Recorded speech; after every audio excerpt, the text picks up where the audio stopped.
왜 기도는 어려울까요? 왜 말이 길어져야 할 것 같을까요? 왜 거룩한 단어들을 써야 할 것 같을까요? 왜 기도 시간이 길어야 응답받을 것 같을까요? 왜 기도하려고 하면 막막하고 답답할까요? 세상은 말합니다. 많이 말해야 한다. 오래 해야 한다. 거룩하게 해야 한다고. 더 긴 시간, 더 많은 말, 더 아름다운 표현이 필요하다고 말합니다. 하지만 하나님은 정반대로 말씀하십니다. 마태복음 6장 7절입니다. 너희는 기도할 때에 이방인과 같이 중언부언하지 말라. 그들은 말을 많이 하여야 들으실 줄 생각하느니라. 중언부언하지 말라는 것입니다. 말을 많이 해야 들으실 줄 생각하지 말라는 것입니다. 오늘 여러분에게 놀라운 소식을 전하고 싶습니다. 하나님은 긴 기도를 원하지 않으십니다. 하나님은 많은 말을 원하지 않으십니다. 하나님은 화려한 언어를 원하지 않으십니다. 그렇다면 하나님은 무엇을 원하실까요? 단 5마디면 충분합니다. 오늘 이 시간 성경이 증명하는 5마디 기도의 능력을 나누겠습니다. 이 5마디가 여러분의 삶을 완전히 바꿀 것입니다. 2022년 12월 서울 강남구에 사는 김은희 집사님, 당시 62세였습니다. 평생 교회를 다녔지만 기도는 늘 부담이었습니다. 새벽 기도회에 가면 옆 사람들은 30분씩 기도하는데 자신은 5분도 채우기 어려웠습니다. 하나님 아버지, 감사합니다. 오늘도 살게 하시고 건강 주시고 자녀들 지켜주시고 항상 똑같은 말만 반복했습니다. 그러다 보면 자책감이 밀려왔습니다. 나는 신앙이 없나 봐. 기도도 제대로 못하니까. 어느 날 새벽 기도회에서 목사님이 말씀하셨습니다. 기도는 길이가 아니라 관계입니다. 그 순간 눈물이 쏟아졌습니다. 로마서 8장 15절입니다. 너희는 다시 무서워하는 종의 영을 받지 아니하고 양자의 영을 받았으므로 우리가 아빠 아버지라고 부르짖느니라. 이 구절에서 아빠 아버지로 번역된 원어는 아빠 아버지입니다. 아빠는 아람어로 어린아이가 아버지를 부르는 가장 친밀한 호칭입니다. 한국어로 하면 아빠입니다. 예수님 시대의 유대인들은 하나님을 야훼, 엘로힘, 아도나이라고 불렀습니다. 경외와 두려움의 호칭이었습니다. 그런데 예수님은 혁명적인 가르침을 주셨습니다. 하나님을 아빠라고 부르라고 하신 것입니다. 이것은 당시로서는 상상할 수 없는 일이었습니다. 거룩하신 하나님을 아빠라고 부르다니요? 하지만 이것이 바로 예수님이 회복시키신 관계였습니다. 하나님과 우리는 아버지와 자녀의 관계입니다. 어린 자녀가 아버지에게 무엇을 말할까요? 아빠, 배고파. 아빠, 무서워. 아빠, 좋아. 길지 않습니다. 화려하지 않습니다. 하지만 진심입니다. 그리고 아버지는 그 짧은 말에도 귀를 기울입니다. 김은희 집사님은 그날부터 기도를 바꿨습니다. 새벽에 일어나면 이렇게 기도했습니다. 아버지. 그게 전부였습니다. 처음에는 어색했습니다. 이게 기도가 맞나? 너무 짧은 거 아닌가? 하지만 계속했습니다. 출근길 지하철에서도 아버지. 점심시간에도 아버지. 퇴근 후 집에 돌아와서도 아버지. 놀라운 일이 일어나기 시작했습니다. 3주째 되던 날 회사에서 큰 실수를 했습니다. 중요한 보고서를 잘못 보내버린 것입니다. 예전 같았으면 패닉에 빠졌을 겁니다. 그런데 그 순간 자연스럽게 나온 말이 있었습니다. 아버지. 신기하게도 마음이 평안해졌습니다. 차분하게 해결 방법을 찾을 수 있었습니다. 6개월이 지난 후 김 집사님은 간증했습니다. 저는 이제 기도가 무엇인지 알 것 같습니다.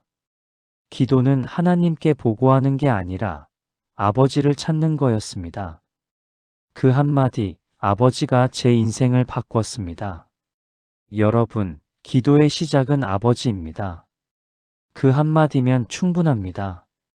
사랑하는 여러분, 지금 저와 함께 이렇게 기도해 보시겠습니까? 하나님 아버지, 제가 기도를 너무 어렵게 생각했습니다. 오늘 깨닫습니다. 주님은 저의 아버지이십니다. 저는 주님의 자녀입니다. 이제 저는 자유롭게 아버지라고 부를 것입니다. 아침에도 낮에도 밤에도 아버지라고 부르겠습니다. 그 한마디로 주님과 대화하는 삶을 살게 하소서. 예수님의 이름으로 기도합니다. 아멘. 오늘부터 이 한마디를 실천해 보십시오. 하루에 10번만 아버지라고 불러보십시오. 부산 해운대구에 사는 박정수 권사님, 2021년 당시 67세였습니다. 남편은 5년 전 암으로 세상을 떠났고 두 아들은 모두 미국에 있었습니다. 혼자 사는 삶이 외로웠습니다. 아침에 일어나면 텅 빈 집이 너무 조용했습니다. 저녁에 혼자 밥을 먹으면 눈물이 났습니다. 교회에서는 늘 감사 기도를 강조했습니다. 범사에 감사하라, 항상 기뻐하라, 쉬지 말고 기도하라. 하지만 솔직히 감사할 게 없었습니다. 감사 기도를 하려고 해도 억지로 짜내는 느낌이었습니다. 하나님 감사합니다. 건강 주셔서, 집이 있어서, 교회가 있어서. 말은 그렇게 했지만 마음은 감사하지 않았습니다. 데살로니가전서 5장 18절입니다. 범사에 감사하라. 이것이 그리스도 예수 안에서 너희를 향하신 하나님의 뜻이니라. 이 구절에서 범사는 헬라어로 판티입니다. 모든 것, 모든 상황이라는 뜻입니다. 좋은 일에만 감사하라는 게 아닙니다. 모든 상황에서 감사하라는 것입니다.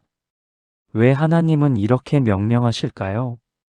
감사가 우리의 영적 눈을 여는 열쇠이기 때문입니다. 감사는 우리가 보지 못했던 하나님의 손길을 보게 합니다. 감사는 우리의 관점을 바꿉니다. 부족함에서 풍성함으로, 절망에서 희망으로, 어둠에서 빛으로. 그런데 이 감사를 어떻게 실천할 수 있을까요? 복잡하고 긴 감사 기도가 필요할까요? 아닙니다. 단 2마디면 됩니다. 감사합니다. 박정수 권사님에게 한 집사님이 조언했습니다. 권사님, 아침에 눈 뜨자마자 딱 한 번만 감사합니다 라고 해보세요. 그게 무슨 소용이 있겠어요? 감사할 게 없는데. 그냥 해보세요. 이유를 찾지 말고 그냥 감사합니다 라고만 하세요. 박 권사님은 반신반의했습니다. 하지만 다음날 아침 시도해봤습니다. 눈을 뜨자마자 감사합니다. 이상했습니다. 아무 느낌이 없었습니다. 하지만 약속했으니 계속했습니다. 다음 날도 감사합니다. 그 다음 날도 감사합니다. 일주일이 지났습니다. 여전히 특별한 느낌은 없었습니다. 2주째 되던 어느 날 아침이었습니다. 눈을 뜨고 습관처럼 감사합니다 라고 말했습니다. 그런데 그 순간 햇살이 커튼 사이로 들어오는 게 보였습니다. 아, 오늘도 해가 뜨는구나. 갑자기 눈물이 났습니다. 나는 오늘도 살아있구나. 하나님이 오늘도 나를 살게 하셨구나. 그날부터 달라졌습니다. 아침 감사합니다가 진심이 되었습니다. 밥을 먹으면서 감사합니다. 교회 가는 버스에서 감사합니다. 저녁에 집에 돌아와서 감사합니다. 한 달이 지나자 세상이 다르게 보였습니다. 예전에는 혼자라는 생각에 우울했는데 이제는 하나님이 함께 계신다는 걸 느꼈습니다. 예전에는 없는 것만 보였는데 이제는 있는 것이 보였습니다. 6개월 후 박 권사님은 완전히 다른 사람이 되었습니다. 얼굴에 미소가 돌아왔습니다. 교회에서 새신자 신방을 자원했습니다. 혼자 사는 다른 권사님들을 찾아다니며 격려했습니다. 그리고 항상 이 말을 했습니다. 권사님, 아침에 눈 뜨면 딱 한마디만 하세요. 감사합니다. 이게 제 인생을 바꿨어요. 2025년 지금 박 권사님은 73세입니다. 여전히 혼자 살지만 더 이상 외롭지 않습니다. 왜냐하면 매일 아침 하나님께 감사합니다라고 말하기 때문입니다. 그 두 마디가 그의 하루를 바꿨고 그의 인생을 바꿨습니다. 여러분, 감사는 상황이 좋아서 하는 게 아닙니다. 감사는 상황을 바꾸는 열쇠입니다. 사랑하는 여러분, 지금 저와 함께 이렇게 기도해 보시겠습니까? 하나님 아버지, 감사합니다. 오늘도 숨쉬게 하시고 살게 하시니 감사합니다. 제가 가진 것이 적다고 생각했지만 주님께서 주신 것이 이렇게 많았습니다. 이제 저는 매일 아침 감사합니다라고 고백하겠습니다. 그 감사가 제 삶을 변화시킬 것을 믿습니다. 감사의 눈으로 세상을 보게 하소서. 예수님의 이름으로 기도합니다. 아멘. 오늘부터 시작하십시오.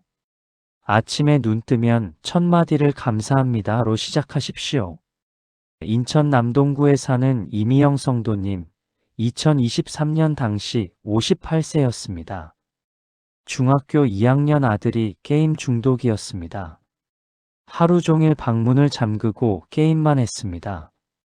학교는 자주 결석했고 성적은 바닥이었습니다. 이 성도님은 모든 방법을 다 써봤습니다. 상담센터도 다녀봤고 병원도 갔습니다. 게임 시간을 제한하려고 인터넷을 끊어봤지만 아들은 더 반항했습니다. 남편과는 이 문제로 매일 싸웠습니다. 당신이 너무 방치했어. 당신이 너무 간섭해서 그래. 가정이 무너지고 있었습니다. 교회에서는 기도하라고 했습니다. 이 성도님은 새벽마다 나가서 울면서 기도했습니다. 하나님, 제 아들을 고쳐주세요. 제발 게임을 끊게 해주세요. 학교에 잘 가게 해주세요. 성적이 오르게 해주세요. 좋은 대학 가게 해주세요. 1시간씩 기도했지만 아무것도 변하지 않았습니다. 오히려 아들과의 관계는 더 나빠졌습니다. 아들은 엄마를 피했고 대화는 거의 없었습니다. 이 성도님은 지쳐갔습니다. 하나님이 내 기도를 안 들으시나? 내가 뭘 잘못했나? 자책하고 절망했습니다. 마태복음 7장 7절입니다. 구하라 그리하면 너희에게 주실 것이요 찾으라 그리하면 찾아낼 것이요 문을 두드리라 그리하면 너희에게 열릴 것이니. 이 구절에서 구하라는 헬라어로 아이테오입니다. 간청하다, 요청하다는 뜻입니다. 계속해서 반복적으로 구하라는 의미를 담고 있습니다. 하나님은 우리가 구하기를 원하십니다. 하나님은 우리가 도움을 요청하기를 원하십니다. 우리가 약함을 인정하고 하나님의 능력을 의지하기를 원하십니다. 그런데 우리는 종종 기도를 잘못 이해합니다. 기도를 하나님께 보고서를 제출하는 것처럼 생각합니다. 하나님, 이런 문제가 있고 저런 문제가 있고 이렇게 해결해 주시고 저렇게 해결해 주세요. 마치 하나님께 지시하는 것처럼 기도합니다. 하지만 진짜 기도는 다릅니다. 진짜 기도는 도와주세요입니다. 해결 방법을 제시하는 게 아니라 도움을 구하는 것입니다. 어느 날 이 성도님은 새벽 기도회에서 목사님의 설교를 들었습니다. 여러분, 기도를 복잡하게 하지 마세요. 그냥 도와주세요라고 하세요. 그 말이 가슴에 와닿았습니다. 그날부터 기도를 바꿨습니다. 아침에 일어나면 하나님 도와주세요. 아들 방 앞을 지나갈 때 도와주세요. 남편과 대화하기 전에 도와주세요. 힘들 때마다 도와주세요. 처음에는 아무 변화가 없었습니다. 하지만 2주째 되던 날 변화가 시작됐습니다. 변화는 아들이 아니라 자신에게서 일어났습니다. 예전에는 아들을 보면 화가 났는데 이제는 불쌍한 마음이 들었습니다. 예전에는 아들을 고치려고만 했는데 이제는 아들을 이해하려고 했습니다.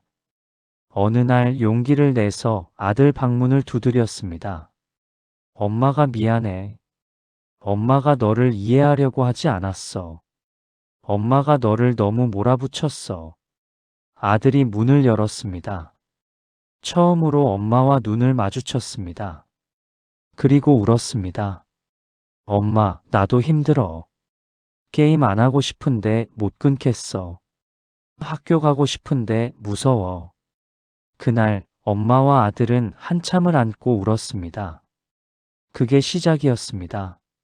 이 성도님은 계속 도와주세요라고 기도했습니다.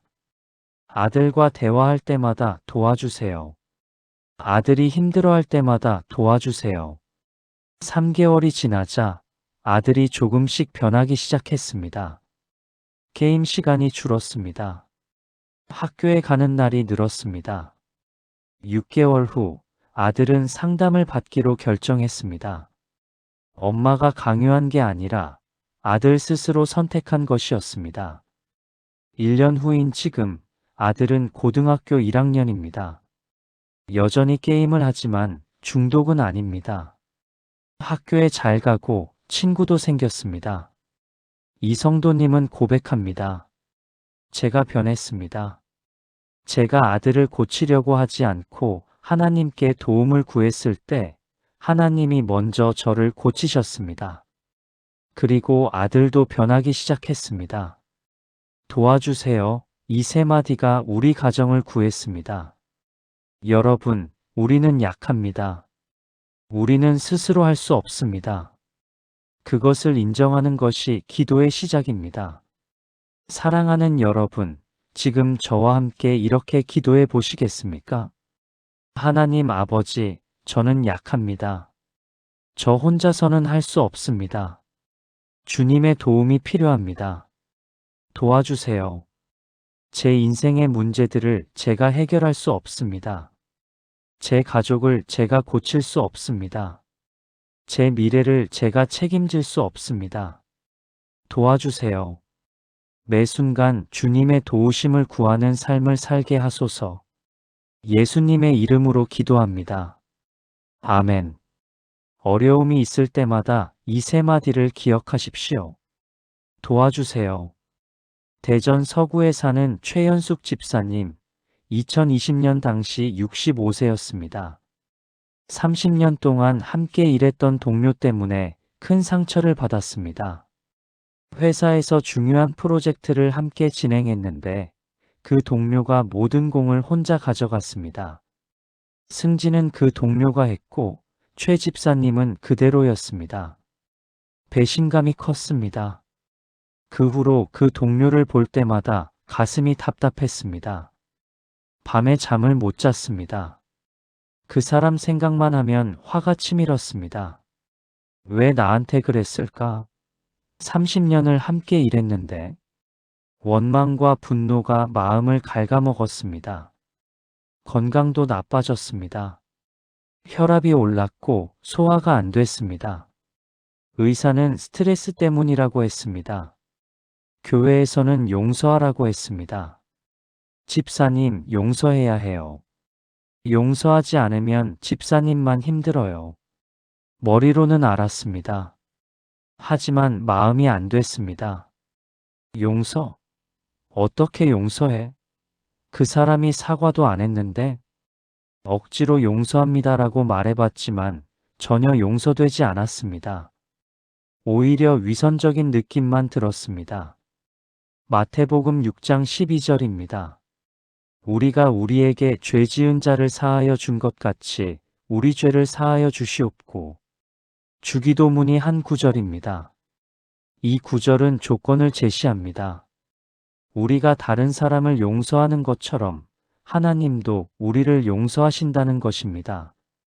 그리고 14-15절은 더 강력합니다. 너희가 사람의 잘못을 용서하면 너희 하늘 아버지께서도 너희 잘못을 용서하시려니와 너희가 사람의 잘못을 용서하지 아니하면 너희 아버지께서도 너희 잘못을 용서하지 아니하시리라. 용서는 선택이 아닙니다. 용서는 명령입니다. 그런데 왜 하나님은 용서를 이렇게 강조하실까요? 용서는 상대를 위한 게 아니라 나를 위한 것이기 때문입니다. 용서하지 않으면 우리가 감옥에 갇힙니다. 분노의 감옥, 원망의 감옥, 고통의 감옥에 갇힙니다. 용서는 그 감옥의 열쇠입니다.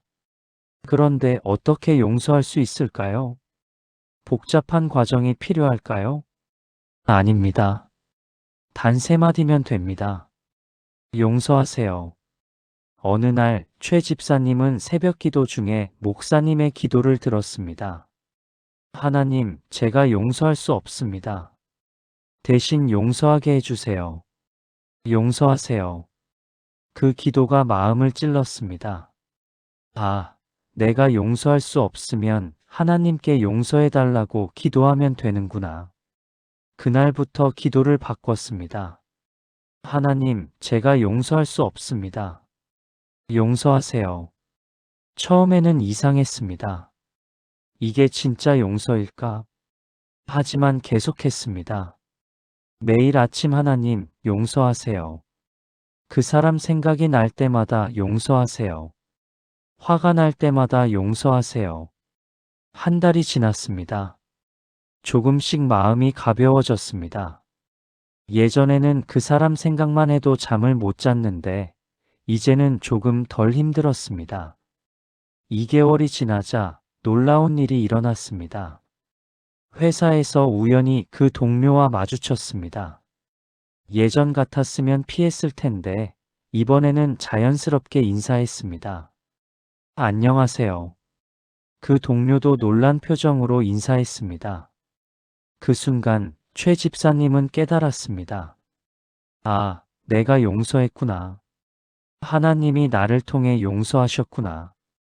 3개월 후 그 동료가 찾아왔습니다. 그리고 사과했습니다. 집사님, 그때 제가 잘못했어요. 죄송합니다. 최 집사님은 진심으로 말할 수 있었습니다. 괜찮아요. 저도 이미 용서했어요. 6개월 후 두 사람은 다시 친구가 되었습니다. 30년 우정이 회복된 것입니다. 그리고 최 집사님의 건강도 좋아졌습니다. 혈압이 정상으로 돌아왔고 소화도 잘 됐습니다. 밤에 잘 잤습니다. 2024년 지금 최 집사님은 70세입니다. 그는 이렇게 간증합니다. 용서하세요. 이 3마디가 저를 자유롭게 했습니다.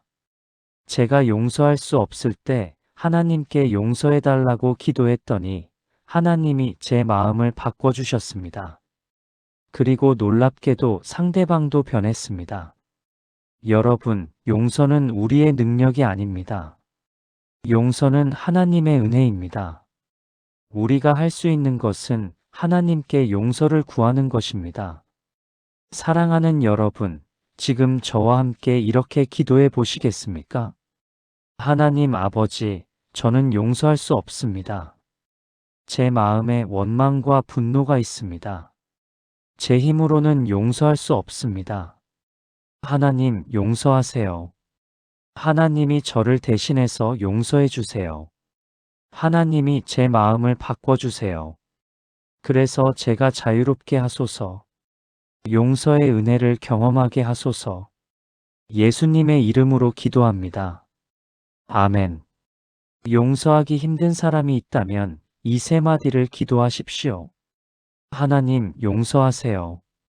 광주 북구에 사는 정미라 권사님, 2019년 당시 56세였습니다. 결혼 28년 차였지만 남편과의 관계는 냉랭했습니다. 대화가 거의 없었습니다.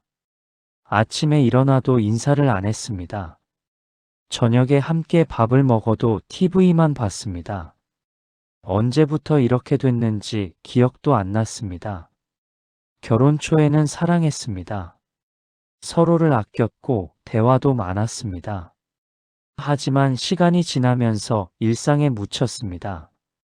아이 키우고 돈 벌고 살림하다 보니 어느새 남남이 되어 있었습니다. 정 권사님은 외로웠습니다. 같은 집에 사는데도 혼자 사는 것 같았습니다. 남편도 마찬가지였을 겁니다. 하지만 둘 다 먼저 말을 하지 않았습니다. 어색했고 자존심도 있었습니다. 내가 왜 먼저 말해? 교회에서는 부부가 함께 예배드리는 모습을 보면 부러웠습니다. 손잡고 오는 부부들, 미소 지으며 대화하는 부부들. 우리는 왜 저렇지 못할까? 목사님은 설교에서 말씀하셨습니다. 사랑은 감정이 아니라 결단입니다. 그 말이 마음에 걸렸습니다. 요한일서 4장 19절입니다. 우리가 사랑함은 그가 먼저 우리를 사랑하셨음이라. 하나님의 사랑이 먼저입니다. 우리가 사랑받았기 때문에 우리도 사랑할 수 있습니다. 그리고 요한일서 4장 7절은 말합니다. 사랑하는 자들아, 우리가 서로 사랑하자. 사랑은 하나님께 속한 것이니 사랑하는 자마다 하나님으로부터 나서 하나님을 알고 사랑은 하나님으로부터 옵니다. 사랑은 우리의 감정이 아니라 하나님의 선물입니다. 그렇다면 우리는 어떻게 사랑할 수 있을까요? 특별한 감정이 생길 때까지 기다려야 할까요? 아닙니다. 사랑은 고백하는 것입니다. 사랑은 표현하는 것입니다. 단 3마디입니다. 사랑합니다. 어느 주일 목사님이 도전했습니다. 이번 주에 가족에게 사랑합니다라고 말해보세요. 단 한 번이라도 좋습니다. 정 권사님은 망설였습니다. 남편한테 사랑한다고? 28년 만에? 어색한데? 하지만 시도해 보기로 했습니다. 월요일 저녁 남편이 퇴근했습니다. 정 권사님은 용기를 냈습니다.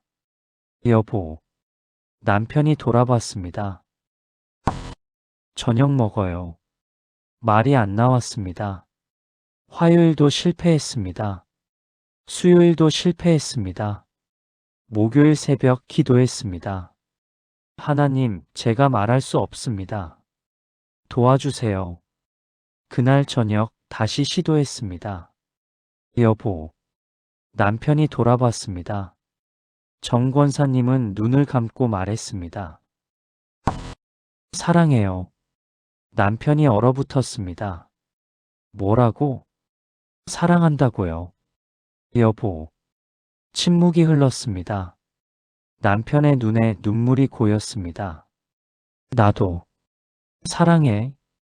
그날 밤 두 사람은 28년 만에 처음으로 마음을 나눴습니다. 정 권사님은 매일 저녁 말하기 시작했습니다. 여보, 사랑해요. 처음에는 어색했습니다. 하지만 일주일, 2주일, 한 달이 지나자 자연스러워졌습니다.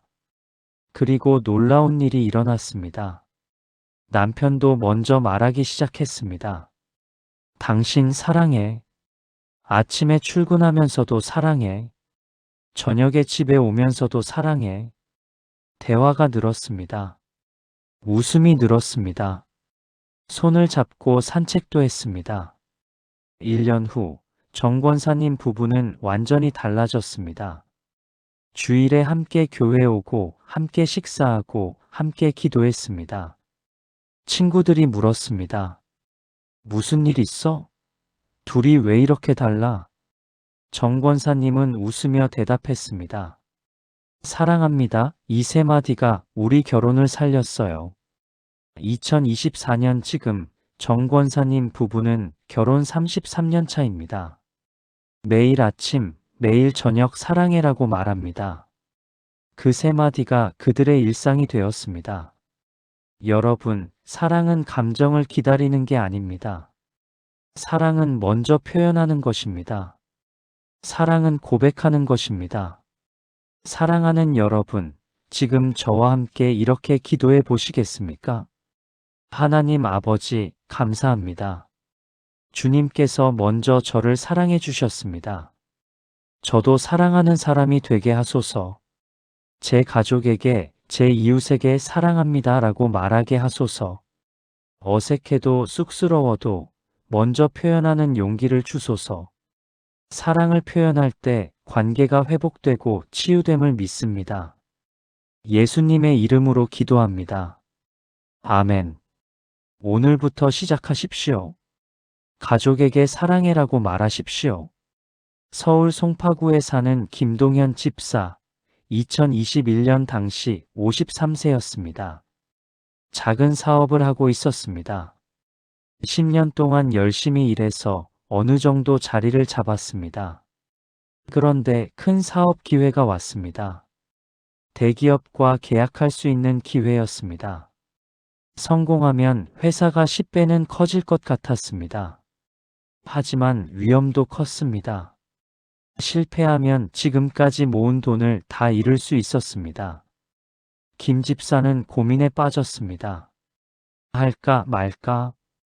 밤잠을 못 잤습니다.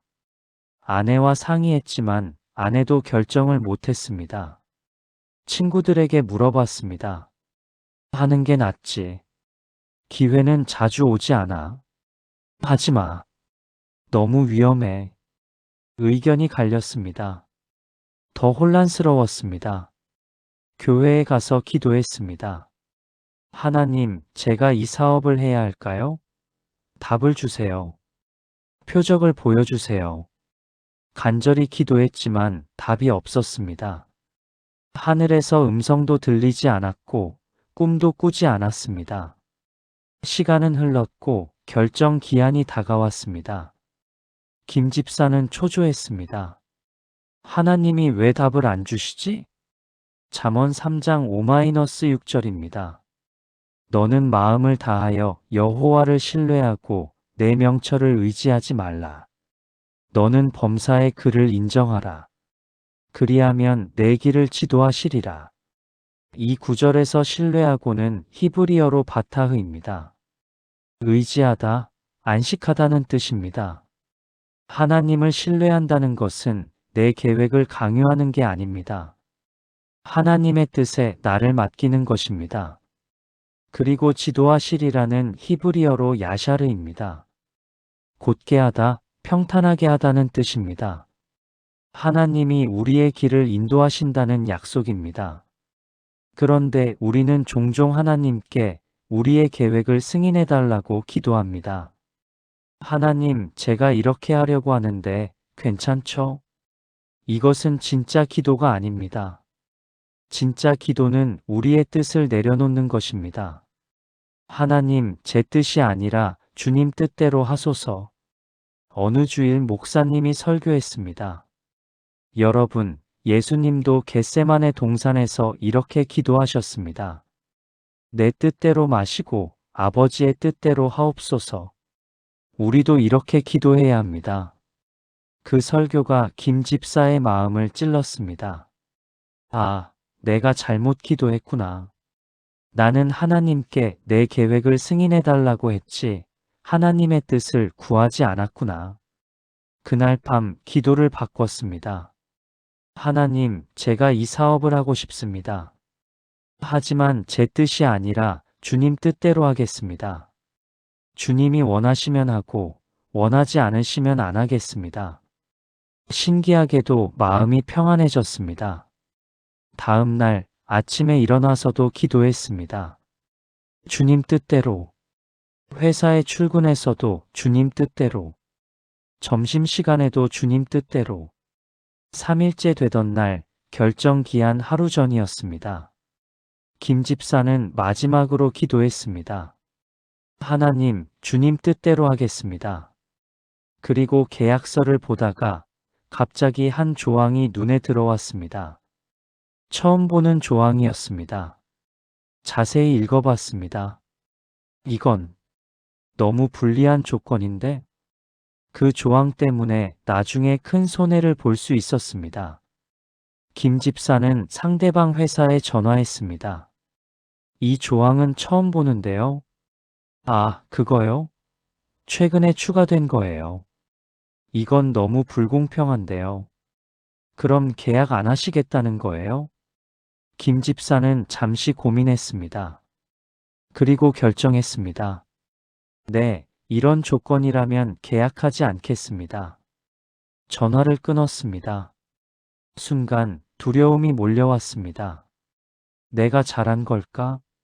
이렇게 큰 기회를 놓쳐도 되나?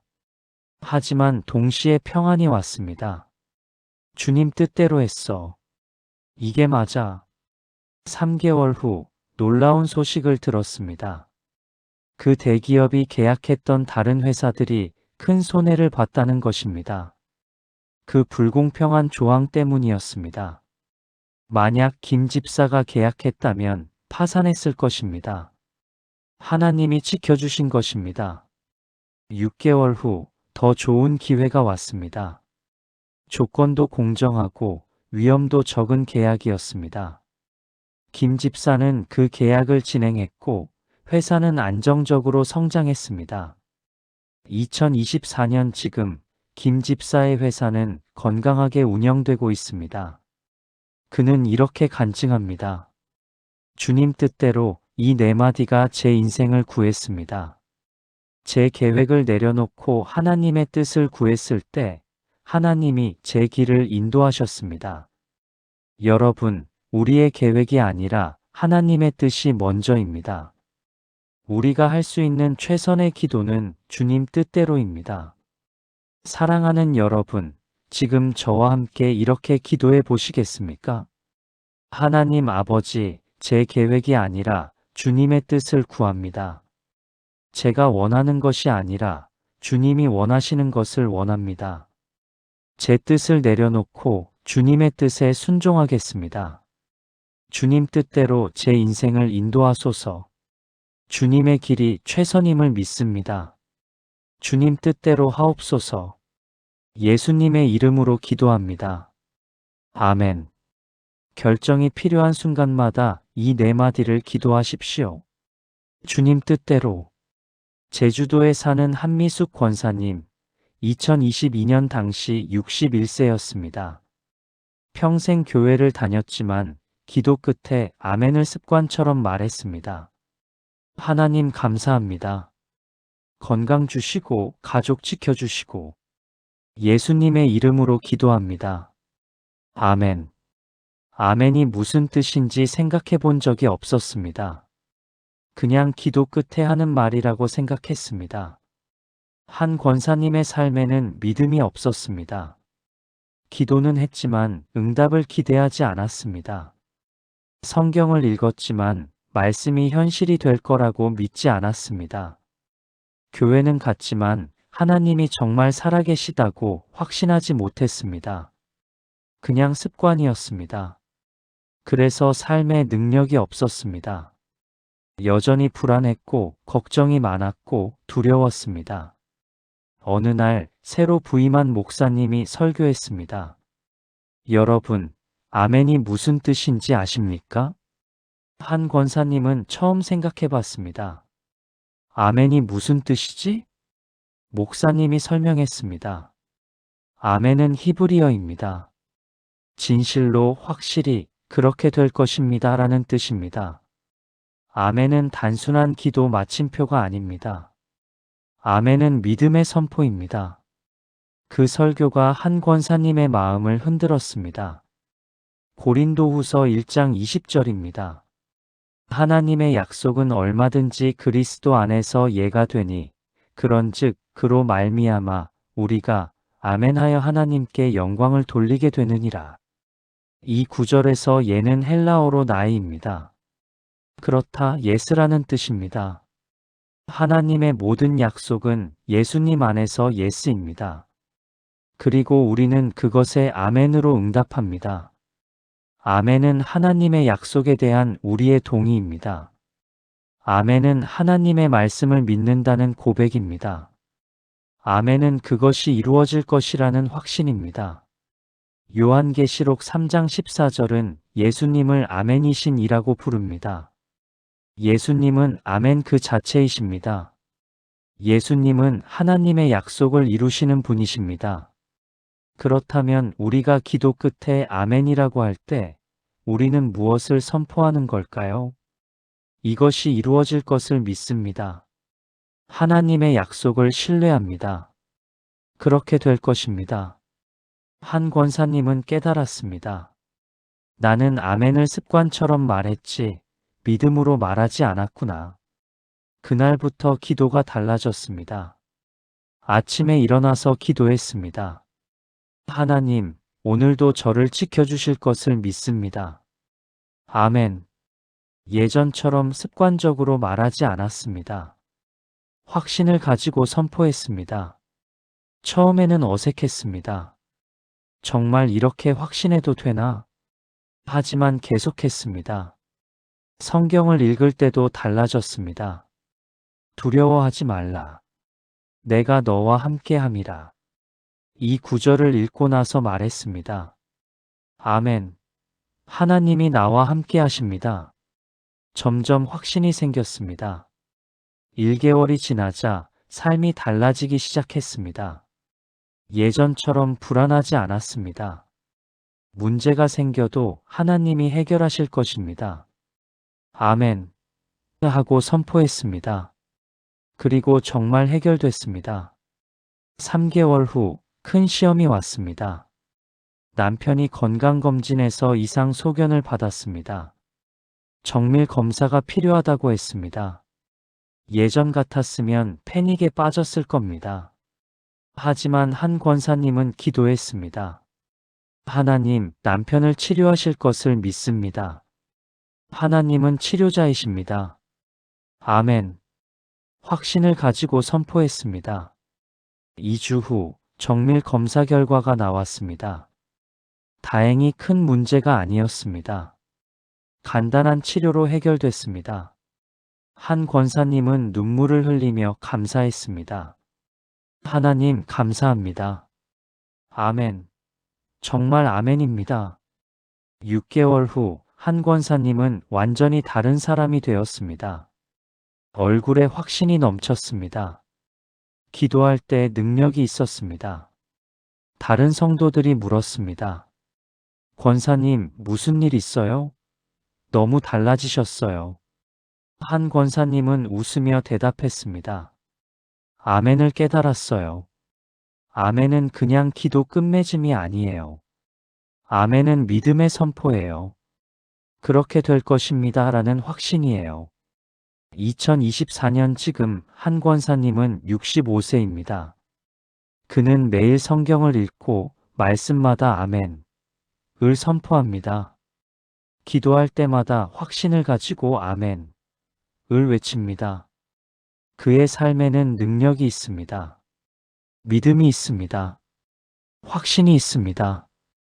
여러분, 아멘은 단순한 단어가 아닙니다. 아멘은 믿음의 고백입니다. 아멘은 하나님의 약속을 붙잡는 것입니다. 사랑하는 여러분, 지금 저와 함께 이렇게 기도해 보시겠습니까? 하나님 아버지, 감사합니다. 주님의 모든 약속이 예수님 안에서 예스임을 믿습니다. 저는 오늘부터 확신을 가지고 아멘을 선포하겠습니다. 하나님이 살아계심을 믿습니다. 아멘. 하나님의 약속이 이루어질 것을 믿습니다. 아멘. 하나님이 나와 함께 하심을 믿습니다. 아멘. 이 믿음으로 살게 하소서. 예수님의 이름으로 기도합니다. 아멘. 오늘부터 매일 이 한마디를 확신 있게 선포하십시오. 아멘. 지금까지 나눈 7가지 말씀을 하나의 기도로 드리겠습니다. 함께 기도하시겠습니까? 전능하신 하나님 아버지, 오늘 이 시간 주신 놀라운 은혜에 감사드립니다. 기도가 어렵고 복잡한 것이 아니라 단 5마디로 충분하다는 진리를 깨닫게 하시니 감사합니다. 아버지라고 부를 수 있는 특권, 감사합니다라고 고백할 수 있는 은혜, 도와주세요라고 간구할 수 있는 자유, 용서하세요라고 구할 수 있는 용기, 사랑합니다자라고 표현할 수 있는 마음, 주님 뜻대로라고 순종할 수 있는 믿음, 그리고 아멘으로 선포할 수 있는 확신을 주시니 감사합니다. 저는 고백합니다. 주님은 저의 아버지이십니다. 저는 주님의 자녀입니다. 저는 모든 것에 감사합니다. 저는 주님의 도우심이 필요합니다. 저는 주님의 용서하심을 구합니다. 저는 주님을 사랑합니다. 저는 제 뜻이 아니라 주님의 뜻을 따릅니다. 이 모든 것이 이루어질 것을 믿습니다. 오늘부터 저와 제 가족이 매일 이 5마디로 기도하는 삶을 살게 하소서. 아침에 일어나면 아버지, 감사합니다. 어려움이 있을 때 도와주세요. 용서하세요. 사랑하는 사람에게 사랑합니다. 모든 결정 앞에서 주님 뜻대로. 그리고 모든 것에 아멘.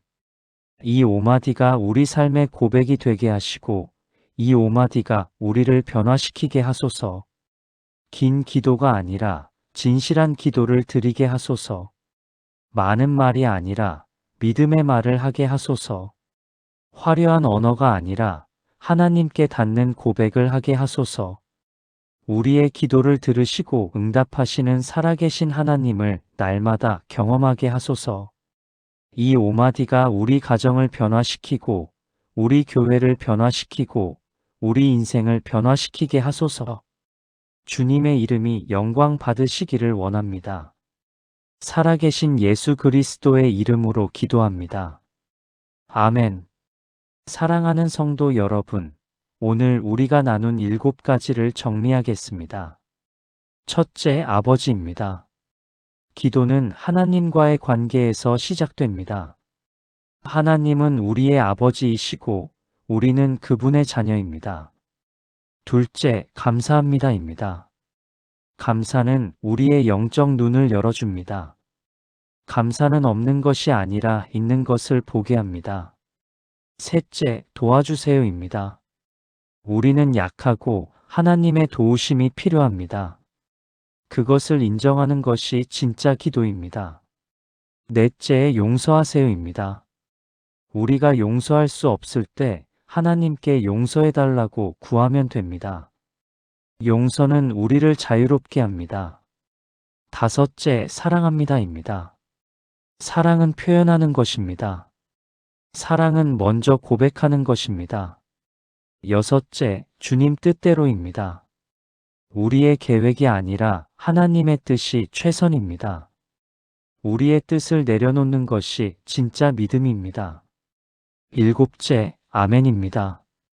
아멘은 믿음의 선포입니다. 하나님의 약속이 이루어질 것을 확신하는 고백입니다. 이 5마디가 여러분의 삶을 바꿀 것입니다. 이 5마디가 여러분의 기도를 바꿀 것입니다. 이 5마디가 여러분의 관계를 바꿀 것입니다. 오늘부터 시작하십시오. 아침에 일어나면 아버지, 감사합니다.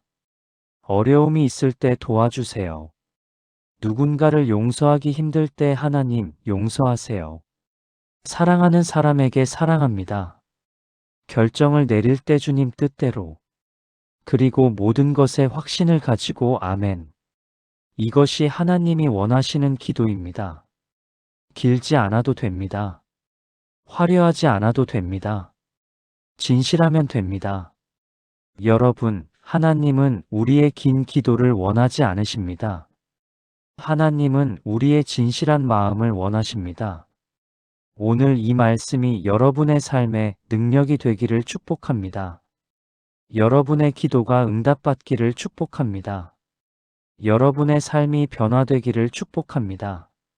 어떤 한마디가 가장 마음에 와닿으셨나요? 오늘부터 어떤 기도를 시작하시겠습니까? 여러분의 이야기를 듣고 싶습니다. 하나님의 은혜와 평강이 여러분과 함께하기를 기도합니다. 샬롬.